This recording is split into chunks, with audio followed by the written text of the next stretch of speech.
উত্তর বিহারের এই ধুধু মাঠটার মাঝখান দিয়ে লম্বা কাঁচা সড়ক। এ অঞ্চলে যাকে বলে কাচ্চি সোজা 3 মাইল দূরের হাইওয়েতে গিয়ে পড়েছে। মাঠ বলতে সবুজ ঘাসের একটানা প্রান্তর নয়, বেশিরভাগটাই উঁচু নিচু কাঁকুড়ে মাটির ডাঙা, এবড়ো খেবড়ো। চারিদিকে টেরাবাঁকা চেহারার অগন্তি শিশম আর পিপর গাছ। অনেক দূরে ছোট বড় টিলার ফাঁকে ফাঁকে পেনসিলের আঁচড়ের মতো ঝাপসা 2-4টে গাঁ। আগের 3 দিন এদিকে ধুম বৃষ্টি হয়ে গেছে, তবে আজ সকাল থেকে ছিটে ফোঁটাও ঝরেনি। জল ধরে গেলেও আকাশ জুড়ে গাভীন মোষের মতো ছন্নছাড়া মেঘ এলোমেলো ভেসে বেড়াচ্ছে। ভারী জোলো হাওয়া মাঠের ওপর যেন থমকে আছে। গাছের একটা পাতাও নড়ে না। যেদিকে যতদূর চোখ যায় সব থম মারা, রুদ্ধশ্বাসে কিসের অপেক্ষায় যেন রয়েছে। আসলে আয়োজনে কোথাও ফাঁক নেই। যে কোনো মুহূর্তে ফের শুরু হয়ে যাবে তুমুল দুর্যোগ। লক্ষ কোটি জলের ফোঁটা শিশের ফলা হয়ে নেমে আসবে আকাশ থেকে, ভেসে যাবে সমস্ত চরাচর। এখনো বেলা তেমন হয়নি। মেঘের কিনারা দিয়ে সূর্যের যে ভীরু রশ্মিগুলো নেমে এসেছে শ্রাবণের সকালটাকে ঝলমলে করে তোলার পক্ষে, তা আদৌ যথেষ্ট নয়। ম্যাড়ম্যাড়ে নিরুত্তাপ আলো বর্ষার এই দিনটাকে যেন বড় বেশি স্যাঁতস্যাঁতে করে তুলেছে। ক্রমাগত বৃষ্টির কারণে এখানে মাটি গলে থকথকে মাংসের মতো হয়ে আছে। হাঁটতে গেলে হাঁটু পর্যন্ত ডুবে যায়। এই সকালবেলায় মাথার উপর বর্ষার ঘন কালো মেঘ নিয়ে থকথক কালো মাটিতে গোড়ালি গেথে গেথে এগিয়ে যাচ্ছিল নাথুনি। সে আসছে 2.5 মাইল পেছনের একটা গাঁ বারহৌলি থেকে। যাবে 3 মাইল মাঠ পেরিয়ে যেখানে হাইওয়ে, তার ওধারে নানকিপুরা টাউনে। 2 দিন ধরে তারা উপোস দিচ্ছে। গায়ে কাজকর্ম নেই, তাই কামাইও নেই। শহরে গিয়ে কিছু একটা জুটিয়ে চাল ডাল ছাতু কি আটার ব্যবস্থা করে সন্ধ্যের আগে আগে ফিরে আসবে। নাথুনির বয়স 32-33।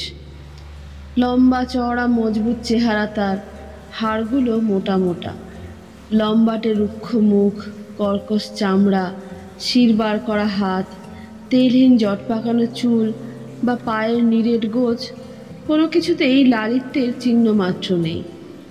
চোখের খড় চাউনি লক্ষ্য করলে বোঝা যায় দুনিয়ার কাউকেই সে বিশ্বাস করে না। নারীত্বের শেষ মাধুর্যটুকু কবে তার শরীর থেকে উধাও হয়েছে সে নিজেও বুঝি তা মনে রাখেনি। নাথুনির সর্বাঙ্গে পুরুষালী কঠোরতা তার নিজস্ব ছাপ মেরে রেখেছে। এই মুহূর্তে তার পরনে তালিমারা জামা আর খাটো ময়লা শাড়ি। শাড়িটার ঝুল হাঁটুর তলায় কয়েক আঙুল নেমেই শেষ। দুহাতে তামার বেঢপ কাংনা আর নাকের পাটায় ছোটো পাথর বসানো চাঁদির নাকফুল ছাড়া সারা গায়ে আর কোনো দামি ধাতুর লেশটুকুও নেই। মেঘাচ্ছন্ন আকাশের নিচে হাতখানেক কাদায় যতটা জোরে সম্ভব পা চালাতে চালাতে সামনে পেছনে ডাইনে বাঁয়ে ঘাড় ফিরিয়ে একবার দেখে নেয় নাথুনি। না, সে ছাড়া এত বড় মাঠে আর কেউ নেই। চারিদিক আশ্চর্য নিঝুম।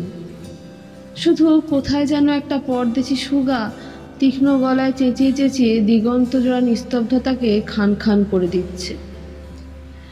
মাঝে মাঝে উপোস দেওয়া আর আধপাটা খাওয়ার পরও নাথুনির শরীরে রয়েছে অসীম শক্তি। বনভৈষীদের গায়ে যেমনটা থাকে। শক্তি ছাড়াও যা আছে তা হলো দুর্জয় সাহস। এত বড় বিশাল জনহীন মাঠের ওপর দিয়ে একা একা চলতে তার এতটুকু ভয় লাগছে না। কতক্ষণ হেঁটেছিল মনে নেই নাথুনির। হঠাৎ কার যেন ডাক আবছাভাবে ভেসে আসে, এ এ অরাত। প্রথমটা সেভাবে খেয়াল করেনি নাথুনি, কিন্তু ডাকাডাকিটা থামে না। অগত্যা সে থমকে দাঁড়িয়ে যায়। এধারে ওধারে তাকাতে পেছনে অনেকটা দূরে একটা লোককে দেখতে পায়। সে তার দিকেই এগিয়ে আসছে। আগে যা ভাবা গিয়েছিল মাঠটা ঠিক ততটা নির্জন নয়। নাথুনি বেশ অবাকই হয়ে যায়। তাকে না হয় পেটের দানার জন্য নানকিপুরায় যেতে হচ্ছে, কিন্তু এই লোকটা মাটি ফুঁড়ে কোত্থেকে বেরিয়ে এলো? আর ঘোর বর্ষায় কাকপক্ষীও যখন বেরোয় না, তখন 3 মাইল কাদা ভেঙে সে চলেছেই বা কোথায়। নাথুনির প্রাথমিক প্রতিক্রিয়াটা হলো এই রকম। তার লালিত্য টালিত্য নাই থাক, তবু সে একটা অরাত্ম। লোকটা ভালো না বজ্জাত কিছুই জানা নেই। এই ফাঁকা মাঠে গলা ফাটিয়ে চেঁচালেও কেউ সাহায্যের জন্য ছুটে আসবে না। মেয়ে মানুষের আজন্মের সংস্কারে সমস্ত শিরাস্নায়ু টান টান করে নাথুনি অপেক্ষা করতে থাকে। কিছুক্ষণের মধ্যে লোকটা কাছে চলে আসে। বয়স 40-এর ওধারে, আখাম্বা তাল গাছের মতো ঢ্যাঙা, চৌকো মুখ, ভুরু দুটো যেন ইঁদুরে খোবলানো, গালে খাপচা খাপচা আগাছার মতো দাড়ি। গায়ের রং ভুসো কালিতে আগা পাঁচতলা চোবালে যেমন হয় হুবহু তাই। চামড়া ফেটে ফেটে খই উড়ছে। লম্বা 2 হাত কাঁধ থেকে জানু পর্যন্ত নেমে এসেছে। এই বিদঘুটে চেহারার লোকটার 2 চোখে যেন আশ্চর্য জাদু মাখানো। এমন সরল নিষ্পাপ চোখ কচিত দেখা যায়। লোকটার পরনে খেলো ছিটের ঠেটি ফুল প্যান্ট আর বেখাপ্পা একটা জামা, যার হাত দুটো আবার নেই, কাঁধের কাছ থেকেই ছেঁড়া। পিঠে ঢাউস একটা বোচকা বাঁধা। খুব সম্ভব তার যাবতীয় পার্থিব সম্পত্তি সেটার ভেতর পোড়া আছে। লোকটা পোকায় খাওয়া হলদেটে দাঁত বার করে বলে, আমার নাম লাখপতি, দুনিয়ার সবাই বলে লাখুয়া।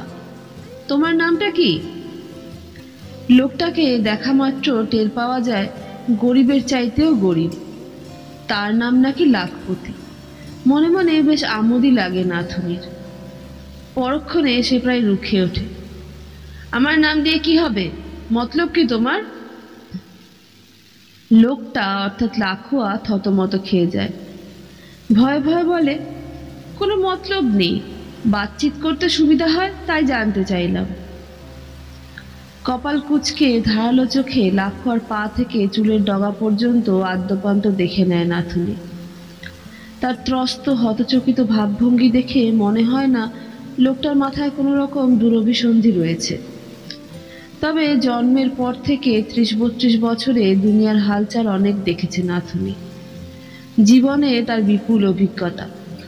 সে জানে মুখ দেখে গলে গেলে বহু সময় ঠকতে হয়। বাইরে থেকে কাউকে হয়তো সাধু মহাত্মা মনে হতে পারে, কিন্তু একটু নাড়াচাড়া দিলেই ভেতর থেকে বেরিয়ে পড়ে মারাত্মক সব ফন্দি।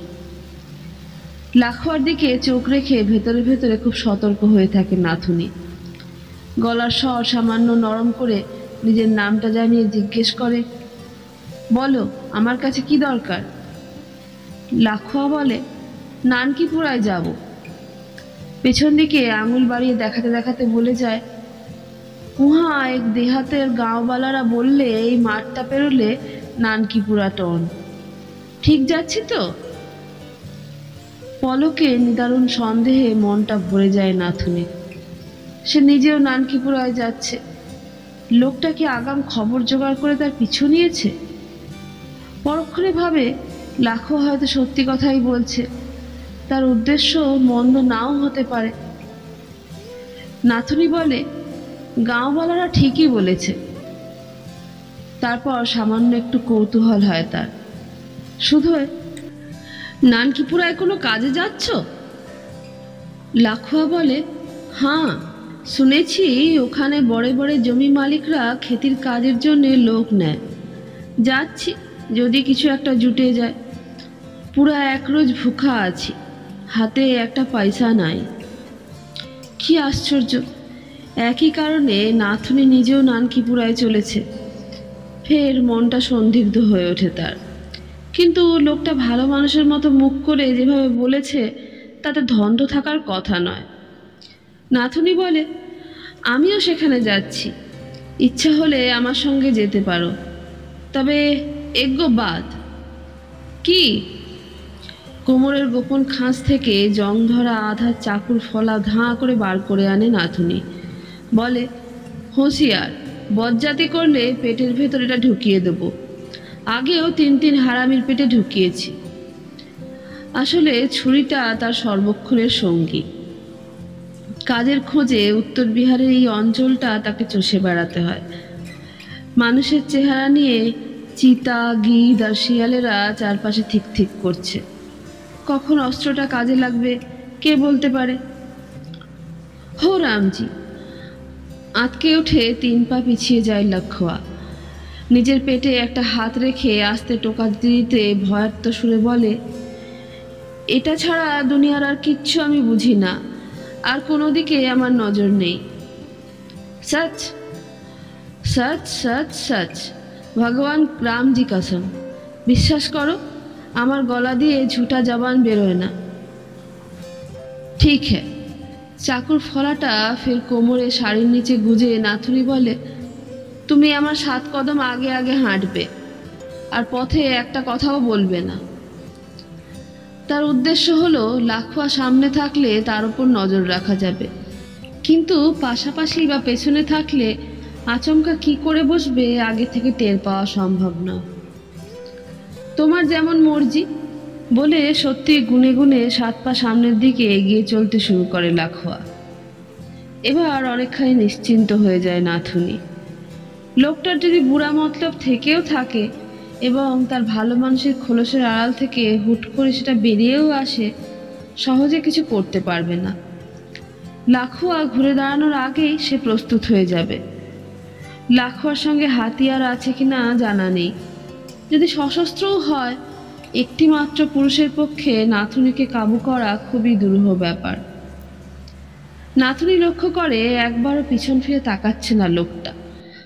আঠালো কাদায় পা টেনে টেনে চলতে চলতে আপন মনে সে বিড়বিড় করে, মিট্টির যা হাল, এভাবে চললে নানকিপুরায় পৌঁছাতে 2 ফার পার হয়ে যাবে। তখন কি আর কামকাজ পাওয়া যাবে? কথাগুলো যত নিচু গলায় বলুক না লাখোয়া, নাথুনি ঠিকই শুনতে পেয়েছে। তারও একই ধরনের দুশ্চিন্তা। নানকিপুরা টাউনে জমি মালিকদের কাছে সেও তো চলেছে। তাদের সঙ্গে দেখা না হলে এতটা রাস্তা এত কষ্ট করে ছুটে যাওয়া সে বরবাদ। আজকের দিনটাও পুরোপুরি উপোস দিতে হবে কিনা কে জানে। একটা লোক মাত্র 7 কদম আগে আগে হাঁটছে, কাদায় তার পা টানার চবৎ চবৎ শব্দ পাওয়া যাচ্ছে। এমনকি তার গায়ের ঘামে ময়লায় মেশানো বোটকা ভারী গন্ধ নাকে এসে লাগছে। কাজে কতক্ষণ আর মুখ বুজে থাকা যায়? রাস্তা তো কম নয়, কথা বলতে বলতে গেলে সময় মোটামুটি কেটে যাবে। নাথুনি ডাকে, এ আদমি! সামনের দিকে চোখ রেখে লাখোয়া সাড়া দেয়, কি বলছো? তোমার কথা শুনে মনে হয়েছে এদিকে থাকো না। ঘর কোথায়? ঘর নেই। রীতিমতো অবাক হয়ে নাথুনি জিজ্ঞেস করে, মতলব? লাখোয়া পিছন ফিরে তাকায় না। থকথকে মাটিতে পা ডুবিয়ে চলতে চলতে বলে ওঠে, এটা ঠিক হচ্ছে না। কোনটা? তুমি বলেছিলে বাতচিত করা চলবে না, বিলকুল জবান বন্ধ করে হাঁটতে হবে। এখন তুমি আমাকে কথা বলাতে চাইছো। আমার কিন্তু কসুর নেই। নাথুনি থুতিয়ে যায়। লাখোয়াকে যতটা সাদাসিধে মনে হয়েছিল, আসলে দেখা যাচ্ছে সে ঠিক ততখানি ভালো মানুষ নয়। বেশ মিচকে ধরনের। দরকার মতো চোরাগপ্তা ঘা সেও মারতে পারে। নাথুনি বলে, ঠিক হ্যাঁ, আমার কথা ফিরিয়ে নিচ্ছি। লাখোয়া এবার বলে, যা বলেছি বিলকুল সাচ, আমার ঘর নেই। তাহলে থাকো কোথায়? কই ঠিক নেই। সারাদিন কাম কাজের ধান্দায় ঘুরি, রাতে যেখানে জায়গা পাই হাতিয়ার চালায়, লোকের বাড়ির চবুতরে কি গাছের তলায় শুয়ে পড়ি। বাড়িঘর নেই, শোয়ার ব্যবস্থা যেখানে সেখানে। এমন উদ্ভট মানুষ নাথুনির 14 পুরুষে কেউ কখনো দেখেছে কিনা সন্দেহ। লাখোয়া সম্পর্কে তার যেটুকু সংশয় বা অবশিষ্ট ছিল, অজান্তেই যেন তা ঘুচে যায়। নিজের ঘর সংসার ছাড়া জগতের কোনো ব্যাপারে নাথুনির এতটুকু আগ্রহ নেই, কিন্তু অচেনা এই সঙ্গীটির জন্য তার কৌতূহল যেন ক্রমশ অদম্য হয়ে উঠতে থাকে। 7 কদম পেছনে হাঁটতে হাঁটতে কথা বলে সুখ নেই। তার ওপর লাখুয়া ভুল করেও একবারও ঘাড় ফিরিয়ে তার দিকে তাকাচ্ছে না। সে যা হুকুম দিয়েছে অক্ষরে অক্ষরে তা মেনে চলেছে। হঠাৎ নাথুনির অহংকারে কোথায় যেন একটা খোঁচা লাগে। তার চেহারা যতই জবরদস্ত পুরুষালী ধাঁচের হোক না কেন, তবু সে একটা রক্তমাংসের অরাধ। আখাম্বা লোকটা নিজের সম্বন্ধে কি ভাবে? দুনিয়ার সেরা রাজকুমার? হাত পা চোখ মুখে ছিঁড়িত ওই। তার এতই দিমাগ যে পিছনে ফিরে দেখেও না কে তার সঙ্গে চলেছে। দুজনে একই তালে মাঝখানে দূরত্বটা বজায় রেখে পা ফেলছিল। হঠাৎ চলার গতিটা বাড়িয়ে লাখুয়ার পাশে চলে আসে নাথুনি। নিস্পৃহ দৃষ্টিতে লাখুয়া একবার সঙ্গিনীকে লক্ষ্য করে তারপর আগের মতোই সামনের দিকে চোখ রেখে কাদায় পা টেনে টেনে হাঁটতে থাকে। নাথুনি বলে, তুমি বললে তোমার ঘর নেই, লেকিন কেউ তো মিট্টি ফোড়কে বেরিয়ে আসে না। সবারই মা বাপ থাকে, ভাই বহন থাকে। লাখুয়া কাদা ভাঙতে ভাঙতে উদাসীন সুরে বলে, তুমি আমার জীবন কাহিনী শুনতে চাইছো? হ্যাঁ, চুপচাপ আর কতক্ষণ হাঁটা যায় বলো? তোমার ভালো লাগবে না? না লাগুক, আরম্ভ তো করে দাও। লাখুয়ার হয়তো বেশি কথা বলতে ইচ্ছা করছে না, কিন্তু এই নাছোড়বান্দা অরথটা যেভাবে ধরেছে এড়ানো খুবই মুশকিল। অগত্যা একটানা ভোতা গলায় সে যা বলে যায় তা এই রকম। উত্তর বিহারের চৌহদ্দি শেষ হয়ে যেখানে নেপালের শুরু, সেইখানে অর্থাৎ দুই দেশের বর্ডারের কাছাকাছি একটা হতচ্ছাড়া চেহারার দেহাতে তার জন্ম। ভাই বোন নেই, খুব অল্প বয়সে মা বাপ হারিয়ে বসেছে। যে কয়েক ধূর চাষের জমি তাদের ছিল, চাচারা সেটুকু কেড়ে কুড়ে নিয়ে তাকে গা ছাড়া করে দেয়।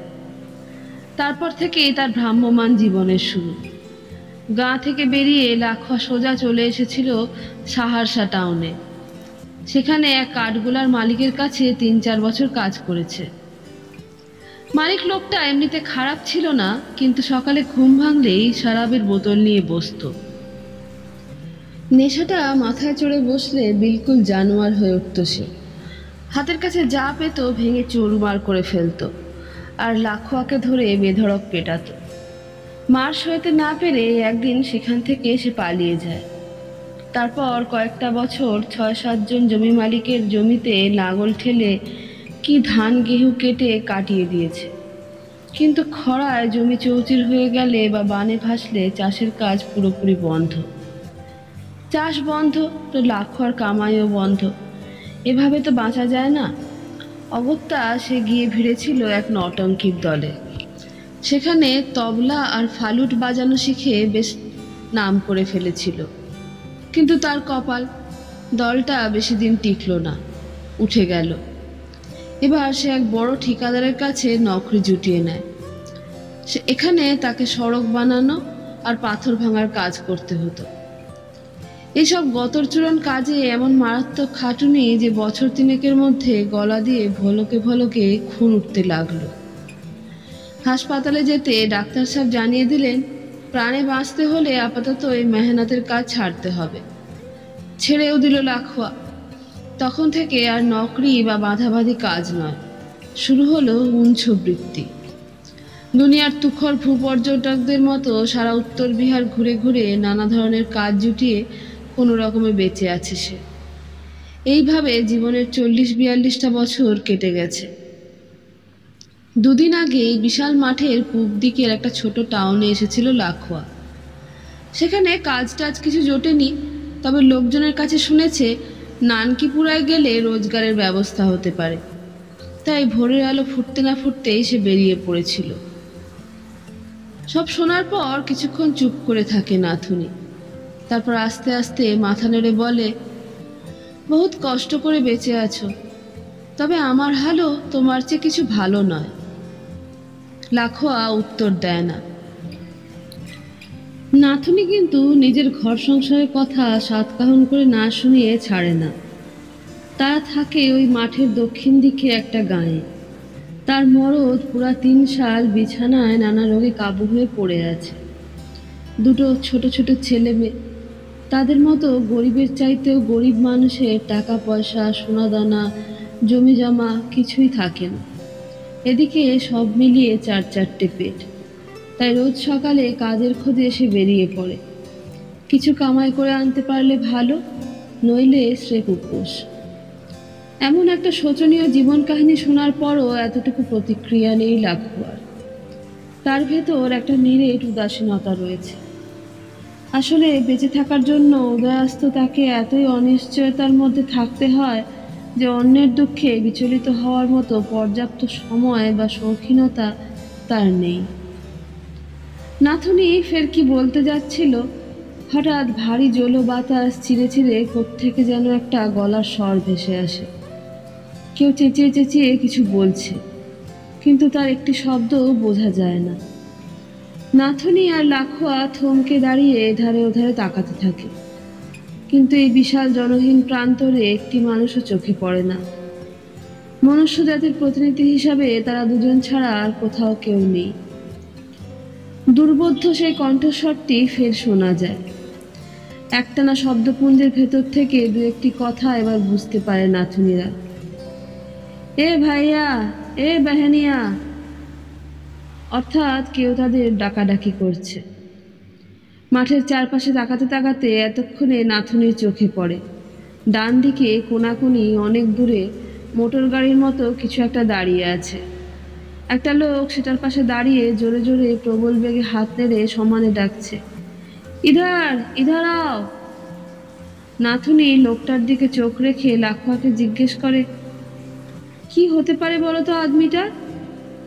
লাখুয়া বলে, কি করে বলবো, এই তো পেহলে ওকে দেখলাম। নাথুনিকে চিন্তিত দেখায়। সে বলে, জরুর কোনো মুশকিলে পড়েছে। লাখুয়া কিছু বলে না। দূরের লোকটা এক মুহূর্তের জন্য থামেনি, হাত নেড়ে নেড়ে এক নাগাড়ে ডেকেই চলেছে। নাথুনি বলে, কি করবে? লাখুয়া মুখ তুলে দ্রুত আকাশ দেখে নেয়। যে ছন্ন ছড়া মেঘগুলো এলোমেলো ভেসে বেড়াচ্ছিল, এখন তারা জমাট বাঁধতে শুরু করেছে।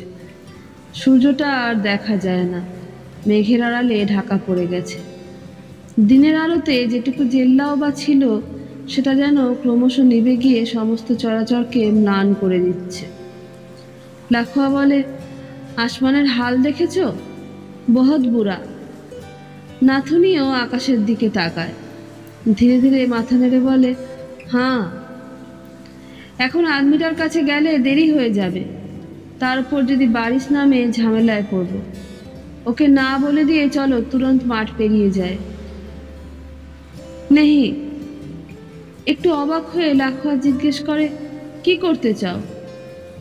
নাথুনি জানায়, লোকটা যখন এত কাতরভাবে ডাকাডাকি করছে, নিশ্চয়ই মারাত্মক কোনো সমস্যায় পড়েছে। ফাঁকা জনশূন্য প্রান্তরে তাকে একা ফেলে চলে যাওয়া ঠিক নয়। লাখুয়া আর আপত্তি করে না, বলে, ঠিক হ্যাঁ। দুজনে কিছুক্ষণের মধ্যে লোকটার কাছে চলে আসে। রোগা খোয়াটে চেহারা তার, থ্যাবড়া নাক, কাঁধ পর্যন্ত ঝাঁকড়া চুল, ভাঙাচোরা গাল আর থুতনিতে পাতলা দাড়ি, ঘোলাটে চোখ। খসখসে চামড়ার তলা থেকে হাতের মোটা মোটা শিরাগুলো ঠেলে বেরিয়ে এসেছে। ভাঙা নখের ভেতর রাজ্যের ময়লা। লোকটার পরনে 2 বুক পকেটওয়ালা খাকি হাফ শার্ট আর ঢলা বেখাপ্পা ফুল প্যান্ট, যার পায়ের দিকে পুরোটা কাদায় মাখামাখি। জামা প্যান্টের আড়াল থাকলেও বোঝা যায় সে খুবই দুর্বল। বুকের ছাতি বেজায় সরু, অনেকটা পাখির মতো। লোকটার পেছনে খানিক দূরে যে মোটরটা দাঁড়িয়ে রয়েছে, সেটার হাল হুবহু তারই মতো। মানধাত্তার বাপের আমলে তৈরি এই ঝরঝরে পুরোনো আমল গাড়িটার সামনের দিকের চেহারাটা মোটরের মতো, কিন্তু পেছনের অংশটা অবিকল যেন বয়েল গাড়ি। কাঠের পাটাতন বানিয়ে সেটার মাথায় টিনের ছই বসানো হয়েছে। গরুর বদলে গাড়িটা ইঞ্জিনে টানে, এটুকুই যা তফাৎ। বয়েল গাড়ি আর মোটর মিলিয়ে এই বিচিত্র ধরনের যান বিহারের এই অঞ্চলে মাল বয়ে বেড়ায়। দ্রুত একবার লোকটাকে তার গাড়ি শুদ্ধ দেখে নিয়ে নাথুনি বলে, অমন শিয়ালের মতো চিল্লাচ্ছিলে কেন? ক্যা হুয়া তুমনিকো? একটানা না থেমে লোকটা বলে, বেহেনিয়া, আমি বিলকুল ফেঁসে গেছি। মাঠের মাঝখানে দাঁড়িয়ে কি করব কি না করব ভেবে ভেবে যখন দিমাগ খারাপ হয়ে যাচ্ছে, তখন ভগবান রামজির কৃপায় তোমাদের দেখতে পেলাম। তোমরা আমাকে বাঁচাও। লোকটার গলার স্বরে এমন কিছু ছিল যে নাথুনি আর লাখুয়া হকচকিয়ে যায়। নাথুনি জিজ্ঞেস করে, কিসে ফাঁসলে তুমি? সব খুলে বলো। লোকটা হড়বড়িয়ে এবার যা বলে তা এইরকম। তার নাম চৌপাটলাল। নানকিপুরা টাউনের সবচেয়ে বড় মোটর কেরামতি কারখানা আর গ্যারেজের মালিক বিন্ধ্যচলী সিং রাজপুতের কাছে থাকে। গাড়ি সারাই ছাড়াও বিন্ধ্যচলী ট্রান্সপোর্টের বিরাট কারবার। অনেকগুলো লরি ম্যাটাডোর রয়েছে তার। আর আছে মোটরের সঙ্গে বয়েল গাড়ির ভেজাল দেওয়া গন্ডা তিনেক অদ্ভুত চেহারার যান। বিন্ধ্যচলী এইসব লরি টরি মাল বওয়ার জন্য ভাড়া খাটায়। যে সমস্ত দুর্গম জায়গায় ভারী লরি ঢুকতে পারে না, সেখানে বয়েল গাড়ি মার্কা মোটর পাঠাতে হয়। এই ধরনের একটা গাড়ি, অর্থাৎ এই মুহূর্তে ওধারে যেটা পড়ে আছে, 5-7 সাল ধরে সেটা চালিয়ে আসছে চৌপাটলাল। পরশু সকালে ঘ্যান ঘ্যানে বাড়ির সবে শুরু হয়েছে, তার মধ্যে সে মালপত্র নিয়ে গিয়েছিল ভোগবাণীতে। এই মাঠটা দক্ষিণ দিকে যেখানে শেষ হয়েছে, তারপরও মাইল 8 গেলে বরখা নদীর পাড়ে ভোগবাণী হলো মস্ত জমজমাট এক গঞ্জ। সেখানে গিয়ে মাল খালাস করার পর ধুম জ্বরে পড়ে যায় চৌপাটলাল। 1.5 দিন ওখানে কাটিয়ে আজ ভোরে সে গাড়ি নিয়ে বেরিয়ে পড়েছিল। কিন্তু ভোগবাণী পেছনে ফেলে এই মাঠ পর্যন্ত পৌঁছাবার আগে একটা গাঁয়ের কাছে আসতেই গাঁওবালারা তার গাড়ি রুখে জোর জবরদস্তি 2 লোককে গাড়িতে তুলে দেয়। এদের একজন পুরুষ, অন্যটি মেয়ে মানুষ। দুজনেরই অনেক বয়স এবং তারা মারাত্মক রোগে ভুগছে। গাঁওবালারা বলেছিল ওদের নানকিপুরার বড় হাসপাতালে পৌঁছে দিতে। প্রথমটা রাজি হয়নি চৌপাটলাল, কিন্তু বুড়ো মানুষ দুটোর হাল দেখে শেষ পর্যন্ত আর আপত্তি করেনি। কিন্তু মাঠে এসে খানিক দূর এগোতেই সব গোলমাল হয়ে গেছে। ইঞ্জিন আচমকা বানচাল হয়ে গাড়ি দাঁড়িয়ে পড়েছে। ধৈর্য ধরে সমস্ত শোনার পর নাথুনি বলে, বুঝলাম, আমাদের কাছে কি চাও তুমি? প্রশ্নটা সরাসরি উত্তর না দিয়ে আচমকা নাথুনি আর লাখোয়া দুজনের 2 হাত ধরে চৌপাটলাল বলে, এসো আমার সঙ্গে। কাহা? এসোই না। একরকম টানতে টানতেই নাথুনিদের গাড়ির পেছন দিকটায় নিয়ে আসে চৌপাটলাল। তার হাত ছেড়ে দিয়ে আঙুল বাড়িয়ে বলে, ওই যে দেখো। টিনের ছয়ের তলায় কাঠের পাটাতনের ওপর 2 মানুষ পাশাপাশি পড়ে আছে। পুরুষটার সারা গায়ে শ্বাস বলতে কিছু নেই। হাড়ের ওপর জ্যালজ্যালে কোঁচকানো চামড়া জোড়ানো, গলাটা সরু লিকলিকে। তার ওপর ছোবড়া ছাড়ানো শুকনো নারকেলের মতো মাথা। একটু আধটু যে চুল রয়েছে তা যেন পাটের ফেঁসো। পুরো পরনে ময়লা চিটচিটে ঠেটি কাপড় আর অজস্র ফুটোওয়ালা ফতুয়া। মেয়ে মানুষটার হালও তারই মতন, রুগ্ন পাকিয়ে যাওয়া চেহারা, একটা ছেঁড়া টেনা দিয়ে গা কোনো রকমে ঢাকা। দুজনেই বেহুশ হয়ে আছে। মেয়ে মানুষটার চোখ দুটি বোজা, কিন্তু মুখটা খোলা। মাঝে মাঝে তার গলা থেকে খুব ক্ষীণ কাতর আওয়াজ বেরিয়ে আসছে। আর বুড়ো লোকটার সারা গা বসন্তের গুটিতে বোঝায়, একটা ছুঁচ ফেলবার জায়গা নেই। মনে হয় তার প্রচণ্ড জ্বর, মুখটা টসটস করছে। চোখ অবশ্য মেয়ে মানুষটার মতো বন্ধ নয়, পুরোপুরি খোলা। ছানি পড়া তারা দুটো একেবারে স্থির, কোনো রকম সারা শব্দ করছে না সে। দুজনকে দেখতে দেখতে আঁতকে ওঠে নাথুনি। বলে, হো ভগবান, এ তুমি কাদের নিয়ে এসেছো? এখনো জিন্দা আছে কি করে? একটু থেমে বলে, বুড়াটার তো চেচক, বুড়ির কি হয়েছে? চৌপটলাল জানায়, গাঁওবালার কাছে সে শুনেছে বুড়ির কদিন ধরে সমানে ভেদ বমি চলছে। নাথুনি বলে, এমন বিমার আদমিদের আনতে গেলে কেন?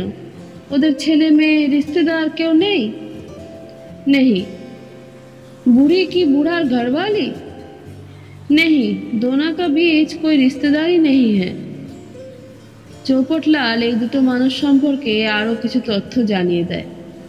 এদের জমি জমা ঘরবাড়ি কিছুই নেই। গাঁওওয়ালাদের করুণার ওপর নির্ভর করে তারা এতকাল বেঁচে আছে, যার কাছে গিয়ে তারা হাত পাতে কেউ ফেরায় না। একরকম ভিক মাঙ্গাই বলা যায়। নাথুনি এবার শুধু, তা গাঁওওয়ালারাই তো ওদের নানকিপুরা হাসপাতালে নিয়ে যেতে পারত, তোমার ঘাড়ে চাপিয়ে দিল কেন? চৌপাটলাল বলে, যা বারিশ, এর ভেতর এতটা রাস্তা বয়ে আনে কি করে? ওদের তো আর মোটর ওয়াটার নেই, আমার গাড়িটা ফাঁকা বলেই না তুলে দিয়েছে। একটু চুপচাপ। তারপর চৌপাটলাল ফের বলে, এখন তোমরা এই বুড়া বুড়ির ওপর থোড়েছে কৃপা করো। নাথুনি জিজ্ঞেস করে, কেসে? হাত জোর করে চৌপাটলাল বলে, এখনই ওদের নানকিপুরার হাসপাতালে নিয়ে যাওয়া দরকার। এই বানচাল গাড়ি আমি একা ঠেলে নিয়ে যেতে পারবো না, তোমরা যদি হাত না লাগাও। বলতে বলতে থেমে যায় সে।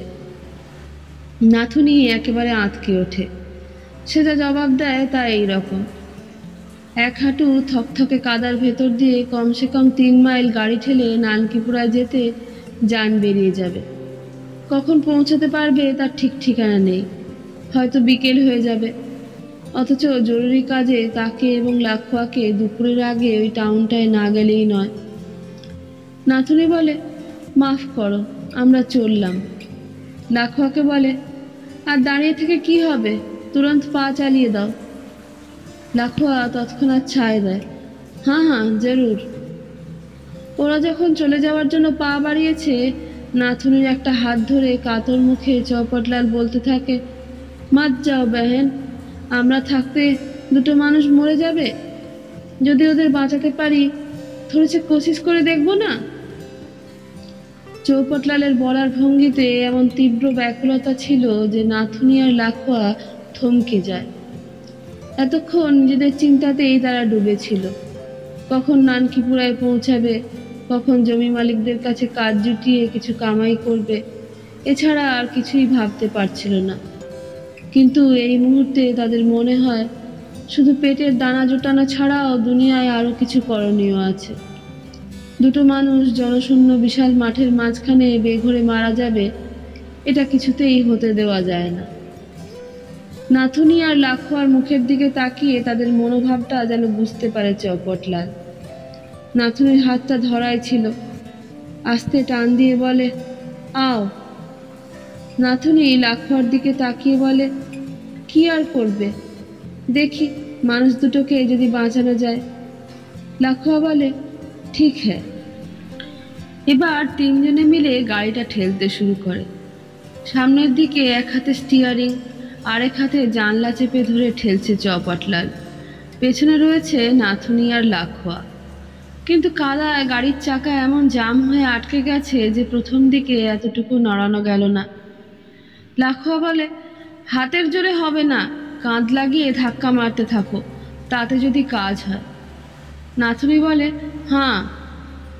দুজনে শরীরের সবটুকু শক্তি কাঁধে জড়ো করে গাড়ির দুধারে ঠেকিয়ে ধাক্কা দিতে থাকে। চৌপাটলাল অবশ্য আগের মতো স্টিয়ারিং আর জানলা ধরে ঠেলে চলেছে, কিন্তু তার গায়ে আর কতটুকু জোর, তবে যেটুকু পারছে করছে। গাড়ি ঠেলতে ঠেলতে তার গলার শিরাগুলো দড়ির মতো পাকিয়ে উঠেছে, চোখ দুটো যেন ঠিকরে বেরিয়ে আসবে। কিছুক্ষণ ধাক্কাধাক্কির পর গাড়ি নড়ে ওঠে, ধীরে ধীরে কাদার ঘনস্তর কেটে কেটে এগিয়ে যায়। এধারে জমাট বাঁধা মেঘপুঞ্জ তার কাজ শুরু করে দেয়। গোড়ার দিকে ফোঁটায় ফোঁটায়, তারপর প্রবল তোড়ে বৃষ্টি নেমে আসে। মনে হয় মাথার উপর থেকে গোটা আকাশ গলে গলে ঝরে পড়ছে। সেই সঙ্গে উল্টোপাল্টা বাতাস মাঠের ওপর দিয়ে এলোপাথারি ঘোড়া ছুটিয়ে চলেছে যেন। আর আকাশটাকে আড়াআড়ি চিরে বিদ্যুৎ চমকে যায়। কড়কড় আওয়াজে কাছে দূরে বাজ পড়তে থাকে। সমস্ত চরাচর যেন পৃথিবীর আদিম দুর্যোগের দিনে ফিরে যাচ্ছে। চারিদিকে সব আওয়াজ ছাপিয়ে মাঝে মাঝে গাড়ির ছাউনির তলা থেকে বুড়ো লোকটার গোঙানির শব্দ শোনা যাচ্ছে। নিশ্চয়ই ভয়ানক কষ্ট হচ্ছে তার। হঠাৎ নাথুনির খেয়াল হয় গাড়ির পিছন দিকের খোলা জায়গাটা দিয়ে তোড়ে বৃষ্টির জল ঢুকে বুড়ো আর বুড়িকে ভিজিয়ে দিচ্ছে। একে বুড়োর গা ভর্তি চেচকের গুটি, তার উপর রয়েছে জ্বরের তাড়স। এত ভিজলে আর হাসপাতাল পর্যন্ত পৌঁছতে হবে না, তার আগে মত অবধারিত। নাথুনি চেঁচিয়ে চেঁচিয়ে চৌপাটলালকে ডাকে, এ গাড়িওয়ালা। প্রথমটা শুনতে পায়নি চৌপাটলাল। বার কয়েক ডাকাডাকির পর তার সাড়া পাওয়া যায়। কি বলছো বেহেন? একবার এদিকে এসো। কাহে? এসোই না। গাড়ি ঠেলা স্থগিত রেখে নাথুনিদের কাছে চলে আসে চৌপাটলাল। নাথুনি বুড়ো বুড়িকে দেখিয়ে বলে, বারিশ ঠেকাতে না পারলে ওরা মরে যাবে। তোমার গাড়িতে বোরা বোরা কি চট আছে? কেন? পেছন দিকটা ঢেকে দিতে হবে। বস্তা বা চট কিছু ছিল না, তবে সামনের দিকে সিটের তলায় বড় এক টুকরো তেরপল রয়েছে। দ্রুত সেটা এনে তিনজনে ছাউনির পিছন দিকের খোলা অংশটা এমনভাবে ঢেকে দেয় যাতে ভেতরে আর জল ঢুকতে না পারে। ফের গাড়ি ঠেলতে শুরু করে তারা। জামা কাপড় ভিজে গায়ের সঙ্গে লেপ্টে গেছে। 5 হাত দূরেও এখন নজর চলে না। ডাইনে বাঁয়ে সামনে যেদিকে তাকানো যায় সব ঝাপসা। পৃথিবীতে তারা তিনজন, একটা বানচাল গাড়ি এবং দুটো মরণোন্মুখ বুড়ো বুড়ি ছাড়া আর কিছু আছে বলে মনে হয় না। বৃষ্টির কামাই নেই, যেন আবহমান কাল ধরে ঝরেই চলেছে। ভিজে ভিজে হাত পা সিটিয়ে গিয়েছিল নাথুনিদের। গাড়ি ঠেলতে ঠেলতে মনে হচ্ছিল হাত পায়ের জোর আলগা হয়ে আসছে, শরীরের হাড় মাংস যেন ছিঁড়ে পড়বে। হাইওয়ের কাছে নাথুনিরা যখন এলো, বৃষ্টি ধরে গেছে। আকাশ পরিষ্কার হয়ে মলিন একটু আভা দেখা দিয়েছে। বোঝা যায় দিনটা ফুরিয়ে আসছে, খানিক পরেই সন্ধে নেমে যাবে। এখান থেকে নানকিপুরার হাসপাতাল বেশি দূরে নয়। যে জীবনী শক্তিটুকু নাথুনিদের মধ্যে তখনও অবশিষ্ট ছিল, তার জোরে শেষ পর্যন্ত চৌপাটলালের গাড়ি সেখানে পৌঁছে যায়। 2 বুড়ো বুড়িকে তখনই হাসপাতালে ভর্তি করে নেওয়া হয়। ডাক্তার সাহেবরা জানান, চেচক, জ্বর, ভেদবমি, বৃষ্টিতে ভেজা এবং গাড়ির হয়রানির পরও ওরা বেঁচে আছে। দুটো বিমার বেহুশ মানুষকে যে জীবন্ত অবস্থায় হাসপাতালে টেনে নিয়ে আসতে পেরেছে, এতে এই যাবতীয় উদ্বেগ কেটে যায় নাথুনিদের। মাঠের মাঝখানে বুড়ো বুড়িকে ফেলে এলে নির্ঘাত তারা মারা পড়ত। সেটা ভীষণ আক্ষেপের ব্যাপার। চৌপাটলাল বলে, তোমাদের জন্য মানুষ দুটো বেঁচে যাবে মনে হচ্ছে। ভগবান তোমাদের ভালাই করবে। নাথুনিরা একটু হাসে, তারপর বিদায় নিয়ে হাসপাতালের বাইরে রাস্তায় চলে আসে। লাখুয়া শুধু, এবার কি করবে? নাথুনি বলে, কি আর, ঘরে ফিরে যাব। একবার জমি মালিকদের খোঁজ করবে নাকি? কই ফায়দা নেই। তবু চলো না, যদি 2-1 জন থেকে যায়, ছোটা মোটা একটা কাম যদি মেলে। আগ্রহ শূন্যের মতো নাথুনি বলে, ঠিক হ্যাঁ। নানকিপুরা টাউনের একধারে অনেকগুলো বিরাট বিরাট ঝাঁকড়া মাথা কড়াইয়া গাছ গা জড়াজড়ি করে দাঁড়িয়ে আছে। রোজ সকালে চারিদিকের ভাড়াটে ক্ষেত মজুরেরা এসে সেগুলোর তলায় জড়ো হয়। জমি মালিকের লোকেরা এখান থেকে দরকার মতো মজুর বেছে নিয়ে যায়। কড়াইয়া গাছের নিচে এসে দেখা গেল সব শুনশান, কেউ কোথাও নেই। অর্থাৎ আজকের মতো মজুর বাছাবাছির কাজ অনেক আগেই শেষ হয়ে গেছে। নাথুনি বলে, কি বলেছিলাম নিজের চোখে দেখলে তো? আস্তে আস্তে মাথা নাড়ে লাখুয়া। নাথুনি আকাশের দিকে তাকিয়ে ব্যস্ত হয়ে পড়ে। আন্ধেরা হয়ে আসছে, তুমি কি নানকিপুরায় থেকে যাবে? হ্যাঁ, চলি।